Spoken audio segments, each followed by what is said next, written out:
शांति मार्ग, सैयद अबुल आला मौदूदी। ईश्वर के नाम से जो अत्यंत कृपाशील और दयावान है। किताब शांति मार्ग। ये किताब असल में एक भाषण है जिसे सैयद अबुल आला मौदूदी ने कपूरथला में हिंदुओं, सिखों और मुसलमानों की एक सम्मिलित सभा में दिया था। विषय: पैदा करने वाले का वजूद। भाइयों, यदि कोई व्यक्ति आपसे कहे कि बाजार में एक दुकान ऐसी है जिसका कोई दुकानदार नहीं है, ना कोई उसमें माल लाने वाला है, ना बेचने वाला, और ना कोई उसकी रखवाली करता है, दुकान आपसे आप चल रही है, आपसे आप उसमें माल आ जाता है और आपसे आप खरीदारों के हाथ बिक जाता है, तो क्या आप उस व्यक्ति की बात मान लेंगे? क्या आप स्वीकार कर लेंगे कि किसी दुकान में माल लाने वाले के बिना आपसे आप माल आ भी सकता है, माल बेचने वाले के बिना आपसे आप बिक भी सकता है, हिफाजत करने वाले के बिना आपसे आप चोरी और लूट से बचा भी रह सकता है? अपने दिल से पूछिए, ऐसी बात आप कभी मान सकते हैं? जिसकी अक्ल और सूझबूझ ठिकाने हो, क्या उसके दिमाग में कभी ये बात आ सकती है कि कोई दुकान दुनिया में ऐसी भी होगी? कल्पना कीजिए, एक आदमी आपसे कहता है कि इस शहर में एक कारखाना है जिसका ना कोई मालिक है, ना इंजीनियर, ना मिस्त्री। सारा कारखाना आपसे आप कायम हो गया है, सारी मशीनें खुद ही बन गई हैं, खुद ही सारे पुर्जे अपनी अपनी जगह पर लग भी गए हैं, खुद ही सभी मशीनें चल भी रही हैं और खुद ही उनमें से अजीब अजीब चीजें बन बनकर निकल भी रही हैं। सच बताइए, जो आदमी आपसे ये कहेगा, क्या आप हैरत से उसका मुंह ना देखने लगेंगे? क्या आपको ये शक ना होगा कि कहीं उसका दिमाग खराब तो नहीं हो गया है? क्या एक पागल के सिवाय ऐसी गलत बात कोई कह सकता है? दूर की मिसालों को जाने दीजिए। ये बिजली का बल्ब जो आपके सामने जल रहा है, क्या किसी के कहने से आप ये मान सकते हैं कि रोशनी इस बल्ब में आपसे आप पैदा हो जाती है? ये कुर्सी जो आपके सामने रखी है, क्या किसी बड़े से बड़े धुरंधर दार्शनिक, फलसफी के कहने से भी आप मान सकते हैं कि ये आपसे आप बन गई है? ये कपड़े आप जो पहने हुए हैं, क्या दुनिया के किसी बड़े से बड़े आलिम और पंडित के कहने से भी आप ये तस्लीम करने के लिए तैयार हो जाएंगे कि उनको किसी ने नहीं बनाया है, ये आपसे आप ही बुन गए हैं? ये घर जो आपके सामने खड़े हैं, यदि तमाम दुनिया की यूनिवर्सिटियों के प्रोफेसर मिलकर भी आपको यकीन दिलाना चाहें कि इन घरों को किसी ने नहीं बनाया है, बल्कि ये आपसे आप बन गए हैं, तो क्या उनके यकीन दिलाने से आपको ऐसी गलत बात पर यकीन आ जाएगा? ये कुछ मिसालें तो आपके सामने की हैं। रात दिन जिन चीजों को आप देखते हैं, उन्हीं में से कुछ को मैंने बयान किया है। अब विचार कीजिए, एक मामूली दुकान के बारे में जब आपकी अक्ल ये नहीं मान सकती कि वो किसी दुकानदार के बिना कायम हो गई और किसी चलाने वाले के बिना चल रही है, तो इतनी बड़ी सृष्टि के बारे में आपकी अक्ल इस पर किस प्रकार यकीन कर सकती है कि वो किसी बनाने वाले के बिना बन गई है और किसी चलाने वाले के बिना चल रही है? जब एक मामूली से कारखाने के बारे में आप ये मानने के लिए तैयार नहीं हो सकते कि वो किसी बनाने वाले के बिना बन जाएगा और किसी चलाने वाले के बिना चलता रहेगा, तो धरती और आकाश का ये जबरदस्त कारखाना जो आपके सामने चल रहा है, जिसमें चांद, सूरज और बड़े-बड़े नक्षत्र, सैयारे घड़ी के पुर्जों के समान चल रहे हैं, जिसमें समुद्रों से भापें उठती हैं, भापों से बादल बनते हैं, बादलों को हवाएं उड़ाकर धरती के कोने-कोने में फैलाती हैं, फिर उनको ठीक समय पर ठंडक पहुंचाकर दोबारा भाप से पानी बनाया जाता है, फिर वो पानी बारिश की बूंदों के रूप में धरती पर गिराया जाता है, फिर उस बारिश की वजह से मरी हुई धरती के पेट से तरह-तरह के लहलहाते हुए पेड़ पौधे निकाले जाते हैं, किस्म किस्म के अनाज, रंग बिरंगे फूल और तरह-तरह के फल पैदा किए जाते हैं। इस कारखाने के बारे में आप ये कैसे मान सकते हैं कि ये सब कुछ किसी बनाने वाले के बिना आप से आप बन गया और किसी चलाने वाले के बिना आप से आप चल रहा है? एक जरा सी कुर्सी, एक गज भर कपड़े, एक छोटी सी दीवार के बारे में कोई कह दे कि ये चीजें खुद बनी हैं, तो आप फौरन फैसला कर देंगे कि उसका दिमाग चल गया है। फिर भला उस व्यक्ति के दिमाग के खराब होने में क्या शक हो सकता है जो कहता है कि धरती आप से आप बन गई, जानवर आप से आप पैदा हो गए, इंसान जैसी अद्भुत चीज आप से आप बनकर खड़ी हो गई। आदमी का शरीर जिन पदार्थों से मिलकर बना है, उन सबको साइंसदानों ने अलग अलग करके देखा तो मालूम हुआ कि कुछ लोहा है, कुछ कोयला, कुछ गंधक, कुछ फॉस्फोरस, कुछ कैल्शियम, कुछ नमक, कुछ गैसें और बस ऐसी ही कुछ और चीजें हैं जिनकी पूरी कीमत कुछ रुपयों से अधिक नहीं है। ये चीजें जितने जितने वजन के साथ आदमी के शरीर में शामिल हैं, उतने ही वजन के साथ उन्हें ले लीजिए और जिस प्रकार जो चाहे मिलाकर देख लीजिए। आदमी किसी तरकीब से ना बन सकेगा। फिर किस प्रकार आपकी अक्ल ये मान सकती है कि उन कुछ बेजान चीजों से देखता, सुनता, बोलता, चलता फिरता इंसान, वो इंसान जो जहाज और रेडियो बनाता है, किसी कारीगर की हिकमत और सूझबूझ के बिना आप से आप बन जाता है? कभी आपने सोचा कि माँ के पेट की छोटी सी फैक्ट्री में किस प्रकार आदमी तैयार होता है? बाप की कारसाजी का इसमें कोई हाथ नहीं, माँ की हिकमत का इसमें कोई काम नहीं। एक छोटी सी थैली में दो कीड़े जो सूक्ष्मदर्शक यंत्र माइक्रोस्कोप के बिना देखे तक नहीं जा सकते, न जाने कब आपस में मिल जाते हैं। माँ के खून ही से उनको खुराक पहुंचना शुरू होती है। वही लोहा, गंधक, फास्फोरस वगैरह सब चीजें जिनको मैंने ऊपर बयान किया, एक खास वजन और एक खास अनुपात के साथ वहां जमा होकर लोथड़ा बनती है।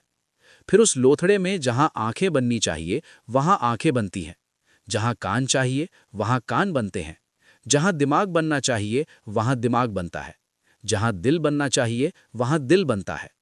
हड्डी अपनी जगह पर, मांस अपनी जगह पर, रगें अपनी जगह पर, यानी एक एक पुर्जा अपनी अपनी जगह पर ठीक बैठता है। फिर उसमें जान पड़ती है, देखने की ताकत, सुनने की ताकत, चखने और सूंघने की ताकत, बोलने की ताकत, सोचने और समझने की ताकत, और कितनी ही अनगिनत ताकतें उसमें भर जाती हैं। इस प्रकार जब इंसान पूर्ण हो जाता है तो पेट की वही छोटी सी फैक्ट्री जहां 9 महीने तक वो बन रहा था, खुद जोर लगाकर उसे बाहर धकेल देती है।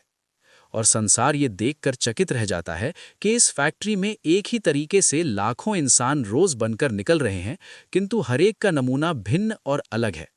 शक्ल अलग, रंग अलग, आवाज, ताकतें और सलाहियतें अलग, स्वभाव और विचार अलग, आचार और खूबियां अलग।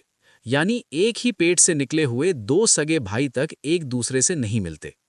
ये ऐसा चमत्कार है जिसे देखकर अक्ल दंग रह जाती है। इस चमत्कार को देखकर भी जो इंसान ये कहता है कि ये काम किसी जबरदस्त हिकमत, सूझबूझ और जबरदस्त ताकत वाले और जबरदस्त ज्ञान रखने वाले और अनुपम निपुणता रखने वाले ईश्वर के बिना हो रहा है या हो सकता है, निश्चय ही उसका दिमाग ठीक नहीं है। उसको अक्लमंद समझना अक्ल का अपमान करना है। कम से कम मैं तो ऐसे व्यक्ति को इस योग्य नहीं समझता कि किसी बौद्धिक और उचित विषय पर उससे बातचीत करूं। विषय ईश्वर एक है। अच्छा, अब थोड़ा और आगे चलिए।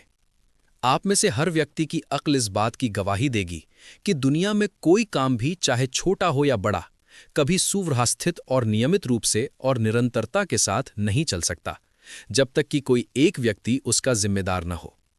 एक स्कूल के 2 हेडमास्टर, एक विभाग के 2 डायरेक्टर, एक फौज के 2 कमांडर, एक हुकूमत के 2 बादशाह कभी आपने सुने हैं? और यदि कहीं ऐसा हो तो क्या आप समझते हैं कि एक दिन के लिए भी प्रबंध ठीक हो सकता है? आप अपने जीवन के छोटे छोटे मामलों में भी इसका अनुभव करते हैं कि जहां एक काम को एक से अधिक लोगों की जिम्मेदारी पर छोड़ा जाता है, वहां घोर अव्यवस्था और विकार पैदा हो जाता है। लड़ाई झगड़े होते हैं और अंत में साझे की हंडिया एक दिन चौराहे में फूट कर रहती है। अनुशासन, नियमितता, एकरूपता और कुशलता संसार में जहां भी आप देखते हैं, वहां निश्चित रूप से किसी एक ताकत का हाथ होता है।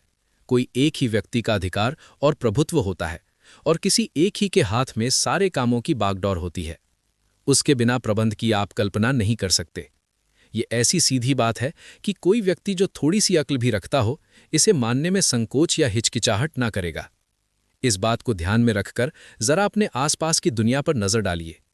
ये विशाल संसार जो आपके सामने फैला हुआ है, ये करोड़ों सितारे जो आपके ऊपर चक्कर लगाते दिखाई देते हैं, ये धरती जिस पर आप रहते हैं, ये चांद जो रातों को निकलता है, ये सूरज जो प्रत्येक दिन उगता है, ये शुक्र, ये मंगल, ये बुध, ये बृहस्पति और ये दूसरे अनगिनत तारे जो गेंदों की तरह घूम रहे हैं।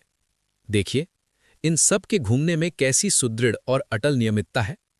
कभी रात अपने समय से पहले आती हुई आपने देखी, कभी दिन अपने समय से पहले निकला, कभी चांद धरती से टकराया, कभी सूरज अपना रास्ता छोड़कर हटा, कभी किसी तारे को आपने एक बाल बराबर भी अपने निश्चित मार्ग से हटते हुए देखा या सुना? ये करोड़ों ग्रह हैं, जिनमें से कुछ हमारी धरती से लाखों गुना बड़े हैं और कुछ सूरज से भी हजारों गुना बड़े। ये सब घड़ी के पुर्जों की तरह एक जबरदस्त व्यवस्था में कसे हुए हैं और एक बंधे हुए हिसाब के अनुसार अपनी अपनी निश्चित रफ्तार के साथ अपने अपने निश्चित मार्ग पर चल रहे हैं। न किसी रफ्तार में तनिक भी फर्क पड़ता है, न कोई अपने रास्ते से बाल बराबर टल सकता है। उनके बीच जो संबंध और समन्वय कायम कर दिया गया है, अगर उनमें एक पल के लिए जरा सा भी अंतर आ जाए तो विश्व का समस्त प्रबंध ही छिन्न भिन्न हो जाए। जिस प्रकार रेलें टकराती हैं, उसी प्रकार ग्रह एक दूसरे से टकरा जाएं। ये तो आकाश की बातें हैं। अब जरा धरती और खुद अपने ऊपर नजर डालकर देखिए। इस मिट्टी की गेंद पर जीवन का ये सारा खेल जो आप देख रहे हैं, ये सब कुछ बंधे हुए नियमों और व्यवस्था के कारण ही स्थापित है। धरती की आकर्षण शक्ति ने सारी चीजों को अपने दायरे में बांध रखा है। एक सेकंड के लिए भी अगर वो अपने बंधन से मुक्त कर दे तो सारा कारखाना बिखर जाए। इस कारखाने में जितने कल पुर्जे काम कर रहे हैं, सब के सब एक नियम में बंधे हुए हैं और इस नियम में कभी अंतर नहीं आता। हवा अपने नियम का पालन कर रही है, पानी अपने नियम में बंधा हुआ है, रोशनी के लिए जो नियम है उसी पर वो चल रही है, गर्मी और सर्दी के लिए जो नियम है उसकी वो पाबंद है। मिट्टी, पत्थर, धरती, बिजली, भाप, पेड़, जानवर, किसी में यह मजाल नहीं कि अपनी हद से बढ़ जाए या अपने स्वभाव और गुणों को बदल दे या उस काम को छोड़ दे जो उसे सौंपा गया है। फिर अपनी हद के अंदर अपने अपने नियम का पालन करने के साथ इस कारखाने के सारे पुर्जे एक दूसरे के साथ मिलकर काम कर रहे हैं और संसार में जो कुछ भी हो रहा है सब इसीलिए हो रहा है कि ये सारी चीजें और सारी ताकतें मिलकर काम कर रही हैं। एक मामूली से बीज की ही मिसाल ले लीजिए, जिसको आप धरती में बोते हैं। वो कभी विकसित होकर पेड़ बन ही नहीं सकता जब तक कि धरती और आकाश की सारी शक्तियां मिलकर उसको पालने में हिस्सा ना लें। धरती अपने खजाने से उसको भोजन देती है, सूरज उसकी जरूरत के मुताबिक उसे गर्मी पहुंचाता है, पानी से जो कुछ वो मांगता है वो पानी दे देता है, हवा से वो जो कुछ चाहता है वो हवा दे देती है, रातें उसके लिए ठंडक और ओस का इंतजाम करती हैं, दिन उसे गर्मी पहुंचाकर परिपक्वता की ओर ले जाता है। इस प्रकार महीनों और सालों तक लगातार एक नियम और कायदे के साथ ये सब मिलजुल कर उसे पालते पोसते हैं, तब जाकर कहीं पेड़ बनता है और उसमें फल आते हैं। आपकी ये सारी फसलें जिनके बलबूते पर आप जी रहे हैं, इन्हीं अनगिनत शक्तियों के सहयोग के साथ काम करने की ही वजह से तैयार होती हैं, बल्कि खुद आप जीवित इसी वजह से हैं कि धरती और आकाश की तमाम शक्तियां मिलकर आपके पालन पोषण में लगी हुई हैं। यदि केवल एक हवा ही इस काम में अपना सहयोग देना छोड़ दे तो आप खत्म हो जाएंगे। यदि पानी हवा और गर्मी के साथ सहयोग करने से इनकार कर दे तो आप पर बारिश की एक बूंद न बरस सके। यदि मिट्टी पानी के साथ सहयोग करना छोड़ दे तो आपके बाग सूख जाएं, आपकी खेतियां कभी न पकें और आपके मकान कभी न बन सकें। यदि माचिस की रगड़ से आग पैदा होने पर तैयार ना हो तो आपके चूल्हे ठंडे हो जाएं और आपके सारे कारखाने पूरे तौर पर ठप हो जाएं। यदि लोहा आग के साथ संबंध रखने से इनकार कर दे तो आप रेलें और मोटरें तो दूर रहीं, एक छुरी और एक सुई तक न बना सकें। अर्थात ये सारी दुनिया जिसमें आप जी रहे हैं, ये केवल इस कारण स्थापित है कि इस विशाल जगत के सभी विभाग पूरी पाबंदी के साथ एक दूसरे से मिलकर काम कर रहे हैं और किसी विभाग के किसी कर्मचारी को ये मजाल नहीं है कि अपनी ड्यूटी से हट जाए या नियमानुसार अन्य विभाग के कर्मचारियों के साथ सहयोग न करे। ये जो कुछ मैंने आपसे बयान किया है, क्या इसमें कोई गलत या सत्य के विरुद्ध है? शायद आप में से कोई भी इसे हरगिज असत्य ना कहेगा।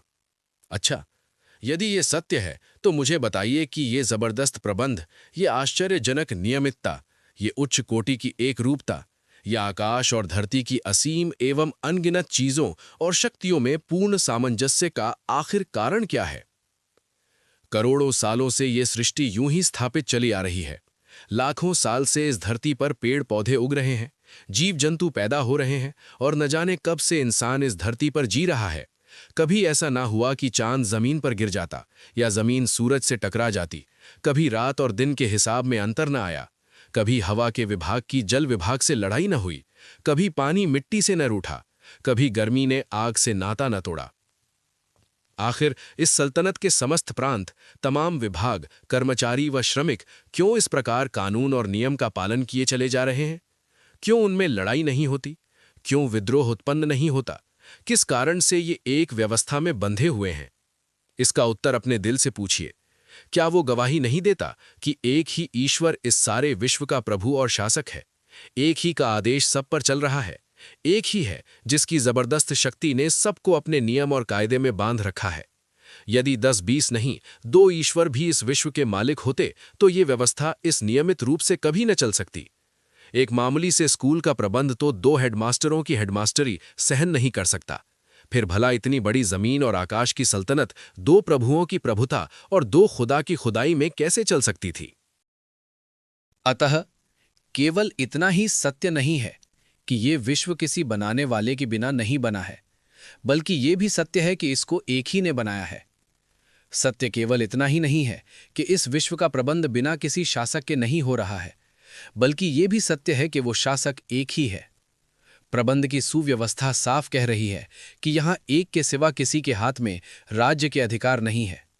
व्यवस्था की नियमितता मुंह से बोल रही है कि इस राज्य में एक हाकिम के सिवा किसी का हुक्म नहीं चलता। कानून का सख्ती से चलना गवाही दे रहा है कि एक बादशाह का राज्य धरती से आकाश तक स्थापित है। चांद, सूरज और अन्य ग्रह उसी की शक्ति के अधीन है। जमीन अपनी तमाम चीजों के साथ उसी का आज्ञा पालन कर रही है।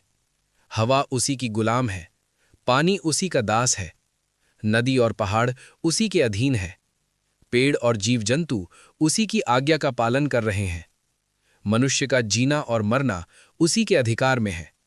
उसकी मजबूत पकड़ ने सबको पूरी ताकत के साथ जकड़ रखा है और किसी में इतना बल नहीं कि उसके राज्य में अपना हुक्म चला सके।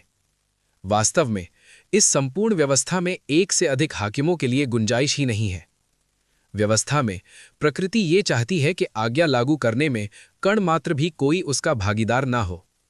अकेले वही हुक्म देने वाला हो और उसके सिवा सब मातहत और अधीन हो, क्योंकि किसी दूसरे के हाथ में हुक्म देने या राजकार्य का मामूली सा अधिकार देना मतलब ही ये होता है कि अव्यवस्था और फसाद पैदा हो। हुक्म चलाने के लिए केवल ताकत ही जरूरी नहीं है, ज्ञान भी जरूरी है। इतनी व्यापक दृष्टि की जरूरत है कि जो समस्त विश्व को एक ही समय में देख सके और उसके रहस्यों को समझकर आदेश जारी कर सके।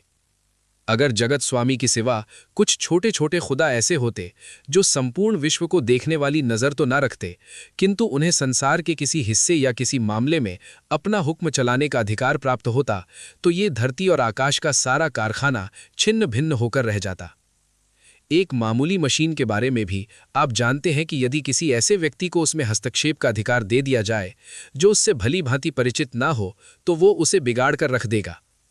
इसलिए अक्ल ये फैसला करती है और धरती और आकाश के राज्य की व्यवस्था अत्यंत नियमित रूप से चलना इस बात की गवाही देता है कि इस राज्य के राज अधिकार में एक ईश्वर के सिवा और किसी का कण मात्र भी हिस्सा नहीं है। ये केवल एक वास्तविकता ही नहीं है, बल्कि सत्य ये है कि ईश्वर के शासन क्षेत्र में उसके अलावा किसी और का हुक्म चलने की कोई वजह भी नहीं।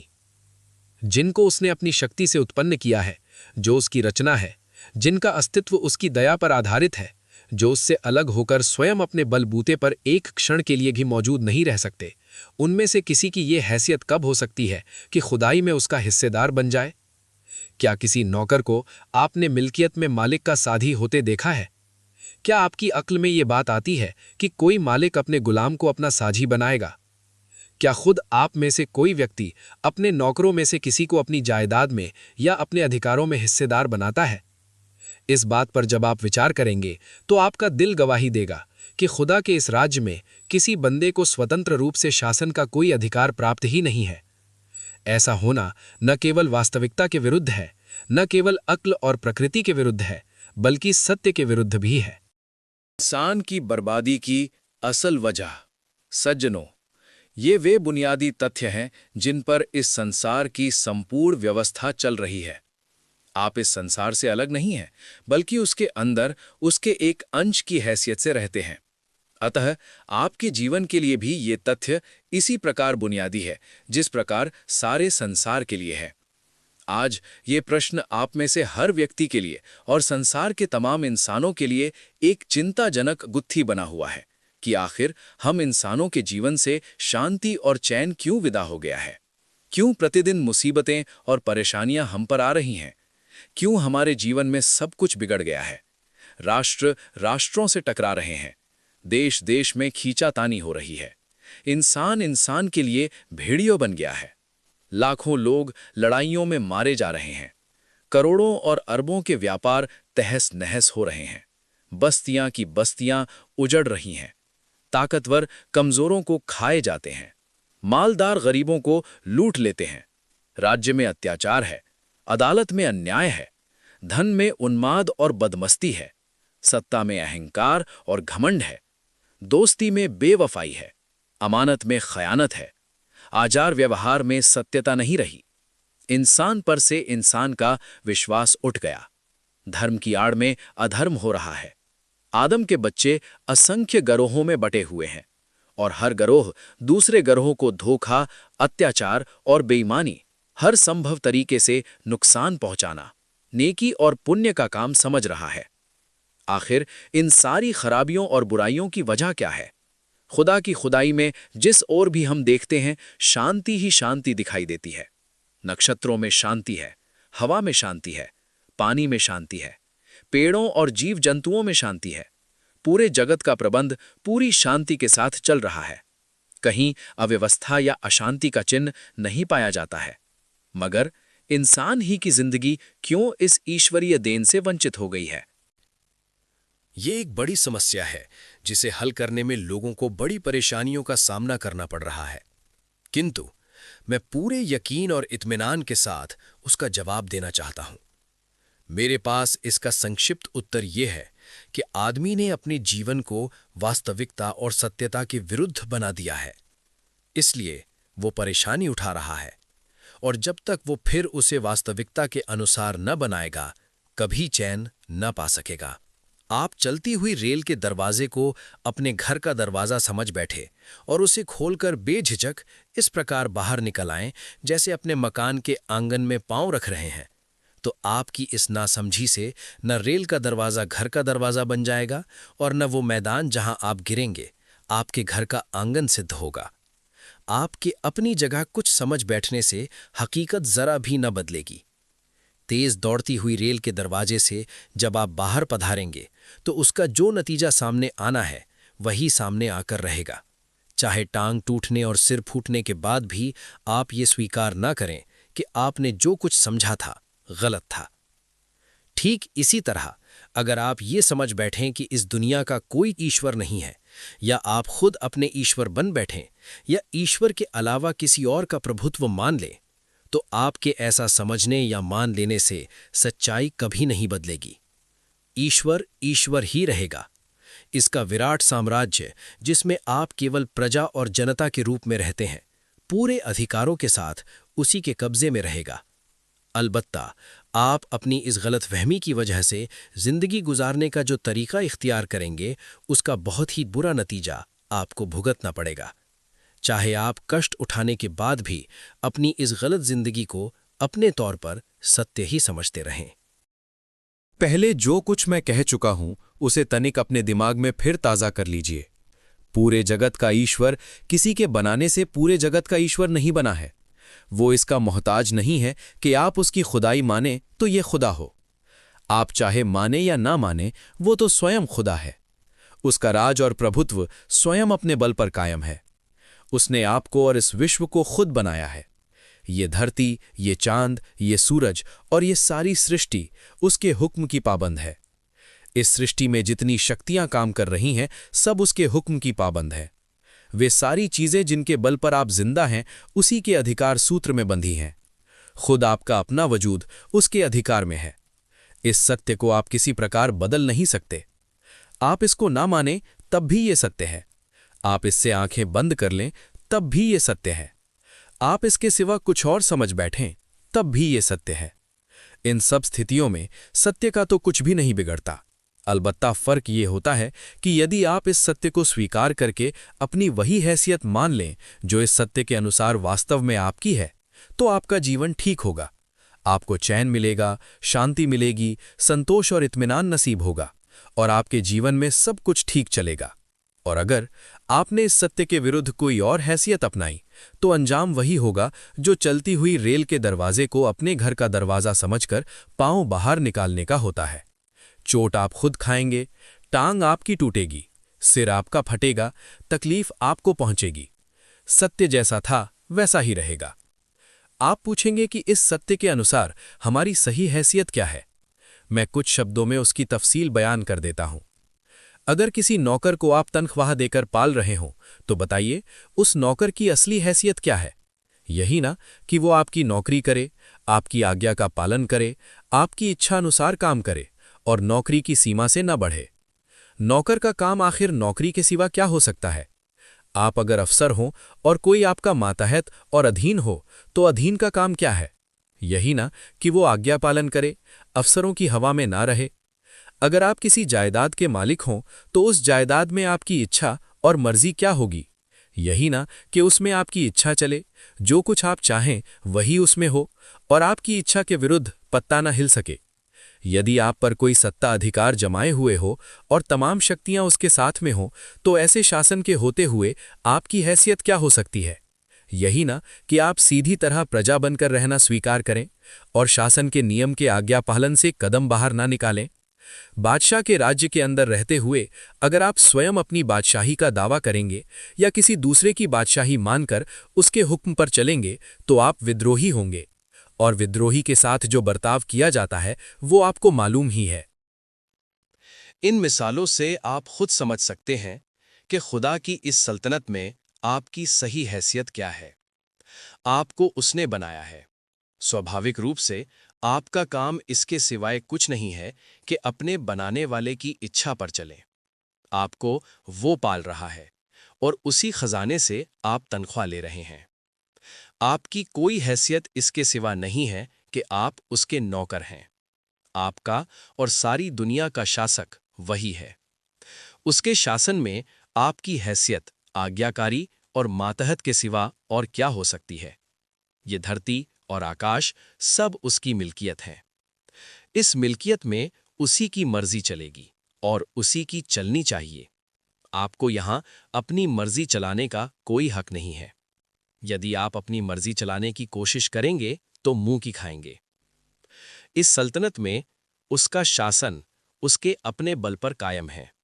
धरती और आकाश के समस्त विभाग उसके अधिकार में हैं और आप चाहे राजी हो या ना हो, आप हर हालत में आप उसकी प्रजा हैं। आपकी और किसी इंसान की भी, चाहे वो छोटा हो या बड़ा, कोई और हैसियत प्रजा होने के सिवा नहीं है। उसी का कानून इस सल्तनत में कानून है और उसी का हुक्म हुक्म है। न किसी इंसानी सरकार को ये अधिकार प्राप्त है कि ईश्वर के हुक्म से बेपरवाह होकर ईश्वर के बंदों पर स्वयं अपना हुक्म चलाए और उससे कहे कि हमारे इस हुक्म का पालन करो। न किसी इंसान और न किसी इंसानी गरोह के लिए ये जायज़ है कि असली बादशाह की प्रजा बनने के बजाय बादशाही के झूठे दावेदारों में से किसी की प्रजा बनना स्वीकार करे। असली बादशाह के कानून को छोड़कर झूठे कानून बनाने वालों का कानून स्वीकार करे और असली शासक से मुंह मोड़कर झूठ मूठ की उन सत्ताओं का हुक्म मानने लगे। ये तमाम स्थितियां विद्रोह की हैं। बादशाही के अधिकार का दावा करना और ऐसे दावे को स्वीकार करना, दोनों काम प्रजा के लिए विद्रोह का हुक्म रखते हैं और इस विद्रोह की सजा उन दोनों को मिलना निश्चित है, चाहे जल्दी मिले या देर में। आपकी और प्रत्येक इंसान की चोटी का बाल ईश्वर की मुट्ठी में है। जब चाहे पकड़कर घसीट ले। जमीन और आसमान के इस राज्य से भाग जाने की शक्ति किसी में नहीं है। आप इससे भागकर कहीं शरण नहीं पा सकते। मिट्टी में मिलकर अगर आपका एक एक कण छिन्न भिन्न हो जाए, आग में जलकर चाहे आपकी राख हवा में फैल जाए, पानी में बहकर चाहे आप मछलियों का भोजन बन जाए या समुद्र के पानी में घुल जाएं, हर जगह से ईश्वर आपको पकड़कर बुलाएगा। हवा उसकी सेविका है, धरती उसकी दासी है, पानी और मछलियां सब उसके हुक्म के पाबंद हैं। एक इशारे पर आप सब तरफ से पकड़ में आ जाएंगे और फिर वो आप में से एक एक को बुलाकर पूछेगा कि मेरी प्रजा होकर बादशाही का दावा करने का अधिकार तुम्हें कहां से पहुंच गया था। मेरे राज्य में अपना हुक्म चलाने का अधिकार तुम कहां से लाए थे? मेरे राज्य में अपना कानून लागू करने वाले तुम कौन थे? मेरे बंदे होकर दूसरों की बंदगी करने के लिए तुम कैसे राजी हो गए? मेरे नौकर होकर तुमने दूसरों का हुक्म माना, मुझसे तनख्वाह लेकर दूसरों को अन्नदाता और रोजी देने वाला समझा, मेरे गुलाम होकर दूसरों की गुलामी की, मेरे राज्य में रहते हुए दूसरों की सत्ता स्वीकार की, दूसरों के कानून को कानून समझा और दूसरों के आदेशों का पालन किया। यह विद्रोह किस प्रकार तुम्हारे लिए उचित हो गया था? कहिए, आप में से किसके पास इस आरोप का उत्तर है? कौन से वकील साहब वहां अपने कानूनी दाव पेच से बचाव का उपाय निकाल सकेंगे? और कौन सी सिफारिश पर आप भरोसा रखते हैं कि वो आपको इस विद्रोह के जुर्म की सजा भुगतने से बचा लेगी? जुल्म की वजह। भाइयों, यहां केवल अधिकार ही का प्रश्न नहीं है, ये प्रश्न भी है कि ईश्वर के इस ईश्वरत्व में क्या कोई इंसान बादशाही करने या कानून बनाने या हुक्म चलाने के योग्य हो सकता है? जैसा कि मैं अभी कह चुका हूं कि एक मामूली मशीन के बारे में भी आप ये जानते हैं कि अगर कोई अनाड़ी आदमी जो उसकी मशीनरी का जानकार ना हो उसे चलाएगा तो उसे बिगाड़ देगा। जरा किसी अनाड़ी इंसान से एक कार चलवा कर देख लीजिए, अभी आपको मालूम हो जाएगा कि इस बेवकूफ़ी का क्या अंजाम होता है।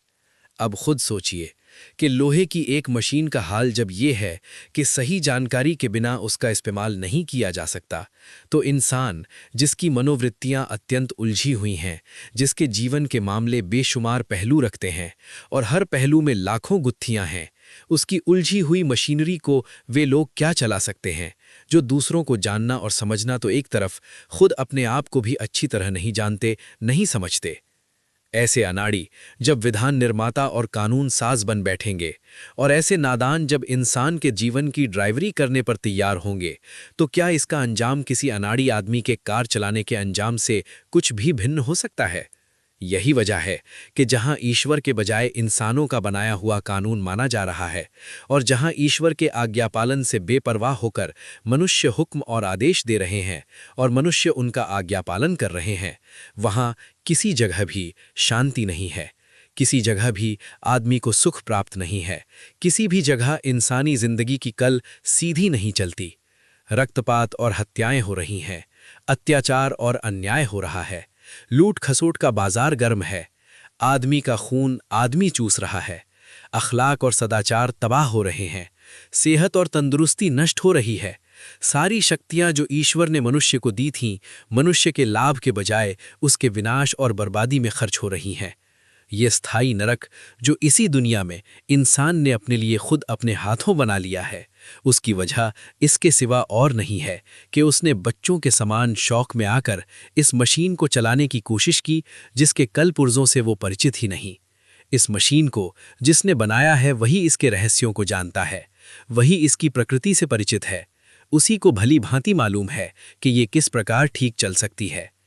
अगर इंसान अपनी बेवकूफ़ी छोड़ दे और अपनी अज्ञानता स्वीकार करके उस नियम का पालन करने लगे जो खुद इस मशीन को बनाने वाले ने निश्चित किया है, तब तो जो कुछ बिगड़ा है वो फिर बन सकता है, नहीं तो इन संकटों का कोई हल संभव नहीं है। अन्याय क्यों है? आप तनिक और गहरी नजर से देखें तो आपको अज्ञानता के सिवा अपने जीवन के बिगाड़ का एक और कारण भी दिखाई देगा। थोड़ी सी अक्ल ये बात समझने के लिए काफी है कि इंसान किसी एक व्यक्ति या एक परिवार या एक जाति का नाम नहीं है। संपूर्ण संसार के इंसान हर हाल में इंसान है। सारे इंसानों को जीने का अधिकार है। सब इसके अधिकारी हैं कि उनकी जरूरतें पूरी हों। सब शांति के, न्याय के, मान और सम्मान के अधिकारी हैं। इंसानी खुशहाली अगर किसी चीज का नाम है तो वो किसी एक व्यक्ति या परिवार या जाति की खुशहाली नहीं, बल्कि तमाम इंसानों की खुशहाली है। अन्यथा एक खुशहाल हो और 10 बदहाल हो तो आप ये नहीं कह सकते कि इंसान खुशहाल है।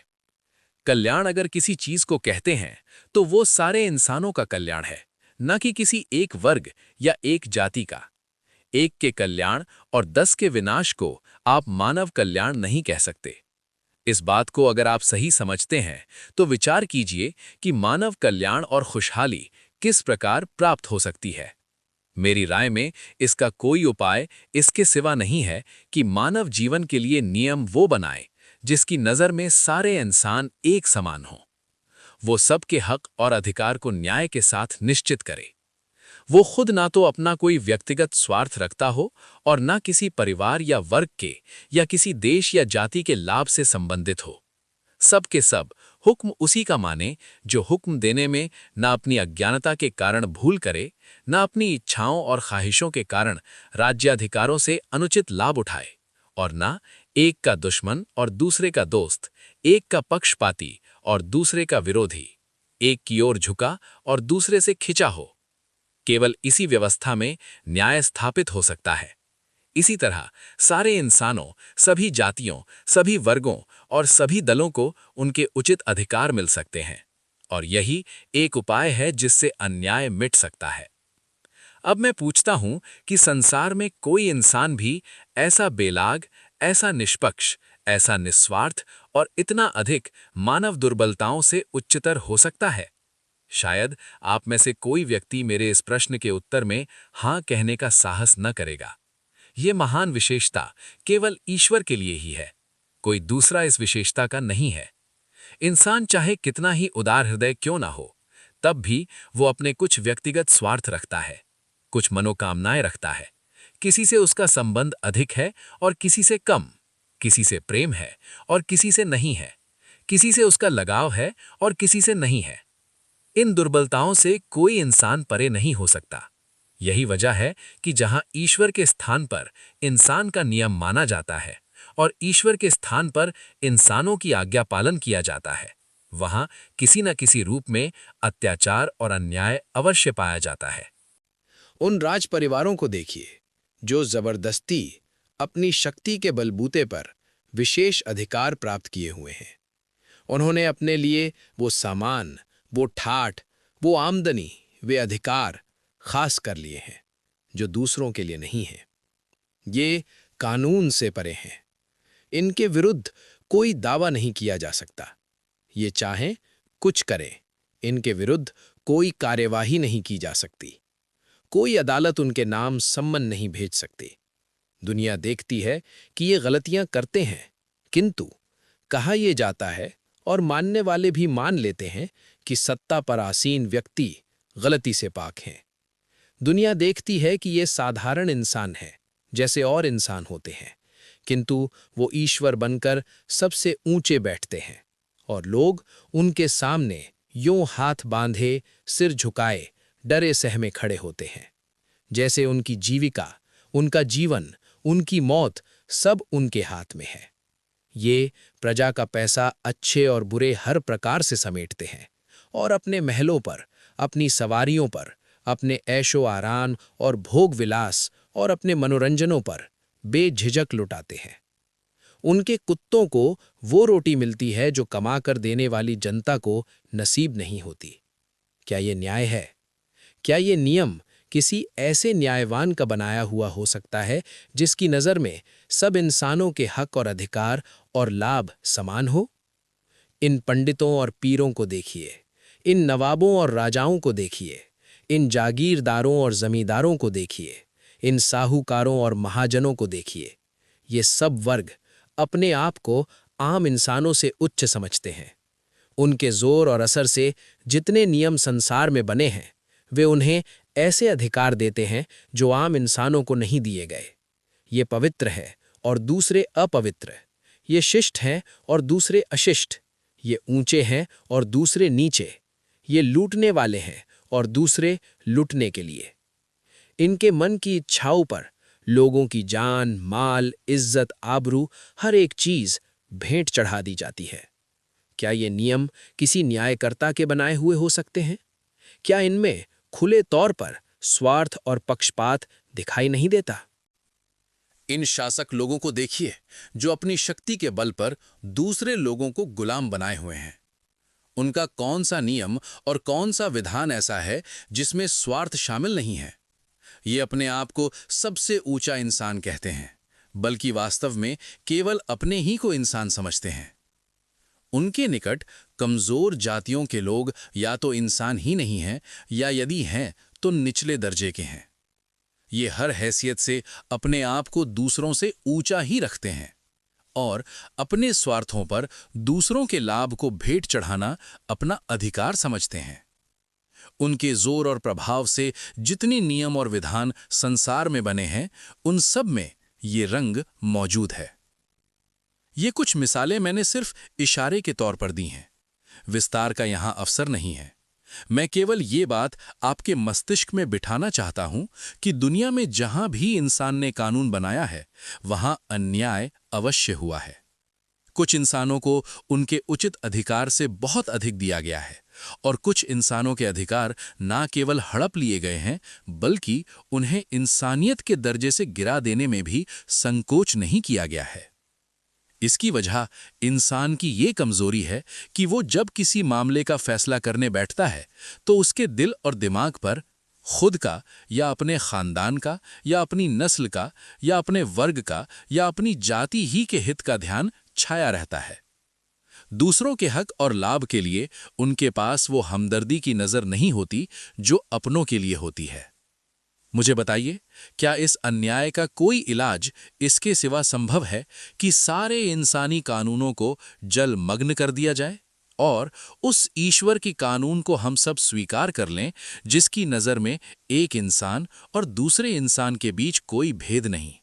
भेद अगर है तो केवल उसके आचार, उसके व्यवहार और उसके गुणों के पहलू से है, ना कि वंश या वर्ग या जाति के पहलू से। शांति किस प्रकार स्थापित हो सकती है? भाइयों, इस मामले का एक और पहलू भी है जिसे मैं अनदेखा नहीं कर सकता। आप जानते हैं कि इंसान को काबू में रखने वाली चीज सिर्फ जिम्मेदारी का एहसास ही है। अगर किसी आदमी को यह यकीन हो जाए कि वो जो चाहे करे, कोई उससे पूछताछ करने वाला नहीं है और ना उसके ऊपर कोई ऐसी ताकत है जो उसे सजा दे सके, तो आप समझ सकते हैं कि वो बेलगाम और निरंकुश बन जाएगा। ये बात जिस तरह एक व्यक्ति के बारे में ठीक है, उसी तरह एक कुटुंब, एक वर्ग, एक जाति और सारी दुनिया के इंसानों के बारे में भी ठीक है। एक खानदान जब ये महसूस करता है कि उससे कोई पूछताछ नहीं कर सकता, तो वो आपे से बाहर हो जाता है। एक वर्ग भी जब उत्तरदायित्व और जवाबदेही से निडर होता है, तो दूसरों पर अत्याचार करने में उसे कोई संकोच नहीं होता। एक जाति या एक राज्य भी जब अपने आप को इतना शक्तिशाली पाता है कि अपने अत्याचार के किसी बुरे परिणाम का भय उसे नहीं होता, तो वो जंगल के भेड़िए के समान कमजोर बकरियों को फाड़ना और खाना शुरू कर देता है। दुनिया में जितनी अशांति पाई जाती है, उसकी एक बड़ी वजह यही है। जब तक इंसान अपने से ऊंची किसी सत्ता को स्वीकार ना करे और जब तक उसे विश्वास ना हो कि मुझसे ऊपर कोई ऐसा है जिसको मुझे अपने कर्मों का जवाब देना है और जिसके हाथ में इतनी शक्ति है कि मुझे सजा दे सकता है, उस समय तक ये किसी प्रकार संभव नहीं है कि अत्याचार का दरवाजा बंद हो और वास्तविक शांति स्थापित हो सके। खुद इंसानों में से तो ऐसा कोई नहीं हो सकता, क्योंकि जिस इंसान या जिस इंसानी वर्ग को भी आप ये हैसियत देंगे, खुद उनके निरंकुश और अराजक हो जाने की संभावना है। खुद उससे आशंका है कि सब राक्षसों का एक राक्षस वो हो जाएगा और खुद उससे ये भय है कि स्वार्थ और पक्षपात से काम लेकर वो कुछ इंसानों को गिराएगा और कुछ को उठाएगा। यूरोप ने इस समस्या को हल करने के लिए राष्ट्र संघ, लीग ऑफ नेशंस बनाया था, किंतु वो बहुत जल्द सफेद रंग वाली जातियों का संघ बनकर रह गया और उसने कुछ शक्तिशाली साम्राज्यों के हाथ में खिलौना बनकर निर्बल जातियों के साथ अन्याय आरंभ कर दिया। इस तजर्बे के बाद इस बात में कोई शक बाकी नहीं रह सकता कि खुद इंसान में से किसी ऐसी शक्ति का पैदा हो जाना असंभव है जिसके समक्ष उत्तरदायित्व का भय एक एक आदमी से लेकर संसार की जातियों और साम्राज्यों तक को वश और काबू में रख सकता हो। ऐसी शक्ति स्वभावतः मानवीय क्षेत्र से बाहर उसके ऊपर ही होनी चाहिए और वो केवल संपूर्ण जगत के स्वामी ईश्वर ही की शक्ति हो सकती है। हम यदि अपनी भलाई चाहते हैं तो हमारे लिए इसके सिवा कोई उपाय ही नहीं है कि ईश्वर पर विश्वास करें, उनकी सत्ता के आगे अपने आप को आज्ञाकारी प्रजा के समान सौंप दें और इस विश्वास के साथ संसार में जीवन व्यतीत करें कि वो सम्राट हमारे छिपे और खुले सब कामों को जानता है और एक दिन हमें उसकी अदालत में अपनी पूरी जिंदगी के कामों का हिसाब देना है। हमारे सज्जन, सभ्य और शांतिप्रिय इंसान बनने का केवल यही एक उपाय है। एक संदेह। अब मैं अपनी बात को समाप्त करने से पहले एक संदेह को दूर कर देना जरूरी समझता हूं, जो संभवतः आप में से हर एक के दिल में पैदा हो रहा होगा। आप सोच रहे होंगे कि जब ईश्वर का साम्राज्य इतना शक्तिशाली है कि मिट्टी के एक कण से लेकर चंद्रमा और सूर्य तक हर चीज उसके काबू में है, और जब इंसान उसके साम्राज्य में केवल एक प्रजा की हैसियत रखता है, तो आखिर ये संभव कैसे हुआ कि इंसान उसके साम्राज्य के विरुद्ध विद्रोह करे और खुद अपनी बादशाही का ऐलान करके उसकी प्रजा पर अपना कानून चलाए? क्यों नहीं ईश्वर उसका हाथ पकड़ लेता और क्यों उसको सजा नहीं देता? इन प्रश्नों का उत्तर मैं संक्षिप्त शब्दों में दूंगा। बात यह है कि ईश्वर के साम्राज्य में मनुष्य की हैसियत लगभग ऐसी है जैसे एक बादशाह किसी आदमी को अपने राज्य के किसी जिले का अधिकारी नियुक्त करके भेज देता है। राज्य बादशाही का होता है, प्रजा भी उसकी होती है। रेल, टेलीफोन, सेना और दूसरी सारी शक्तियां बादशाही के हाथ में रहती हैं, और बादशाह का शासन इस जिले पर चारों ओर से इस प्रकार छाया रहता है कि इस छोटे से जिले का अधिकारी इसकी तुलना में बिल्कुल विवश होता है। यदि बादशाह चाहे तो उसे पूरी तरह मजबूर कर सकता है कि उसकी आज्ञा से बाल बराबर मुंह न मोड़ सके, किंतु बादशाह उस अधिकारी की बुद्धि की, उसकी क्षमता और उसकी योग्यता की परीक्षा लेना चाहता है। इसीलिए वो उस पर से अपनी पकड़ इतनी ढीली कर देता है कि उसे अपने ऊपर अपने से ऊंची कोई सत्ता महसूस नहीं होती। अब यदि वो अधिकारी अक्लमंद, नमक हलाल, अपने कर्तव्य के प्रति निष्ठावान और वफादार है, तो इस ढीली पकड़ के होते हुए भी वो अपने आप को प्रजा और नौकर ही समझता रहता है। बादशाह के राज्य में उसी के कानून के अनुसार हुकूमत करता है, और जो अधिकार बादशाह ने उसे दिए हैं उन्हें खुद बादशाह की इच्छा के अनुसार उपयोग में लाता है। इसके विश्वसनीय आचार व्यवहार से उसकी योग्यता साबित हो जाती है, और बादशाह उसे अधिक ऊंचे पदों के योग्य पाकर उन्नति पर उन्नति देता चला जाता है। किंतु यदि वो अधिकारी बेवकूफ, नमक हराम और दुष्ट हो, और प्रजा के वे लोग जो उस जिले में रहते हैं नासमझ और नादान हो, तो अपने ऊपर सत्ता की पकड़ ढीली पाकर वो विद्रोह पर आमादा हो जाता है। उसके दिमाग में स्वायत्तता की हवा भर जाती है। वो खुद अपने आप को जिले का मालिक समझकर आज़ादी के साथ मनमानी शासन चलाने लगता है, और मूर्ख प्रजा के लोग केवल ये देखकर उसकी स्वतंत्र सत्ता स्वीकार कर लेते हैं कि ये वेतन देता है, पुलिस इसके पास है, अदालतें इसके हाथ में है, जेल की हथकड़ियां और फांसी के तख्ते इसके अधिकार में है, और हमारे भाग्य के बनाने या बिगाड़ने के अधिकार ये रखता है। बादशाह इस अंधी प्रजा और इस विद्रोही अफसर दोनों के आचार व्यवहार को देखता रहता है। वो चाहे तो तुरंत पकड़ ले और ऐसी सजा दे के होश ठिकाने आ जाए, किंतु वो उन दोनों की पूरी परीक्षा लेना चाहता है। इसलिए वो बड़े ही बर्दाश्त और धैर्य के साथ उन्हें ढील देता चला जाता है, जिससे कि जितनी अयोग्यताएं उनमें भरी हुई हैं पूर्ण रूप से प्रकट हो जाएं। उसकी शक्ति इतनी प्रबल है कि उसे इस बात का कोई भय ही नहीं है कि यह अधिकारी कभी जोर पकड़कर उसका सिंहासन छीन लेगा।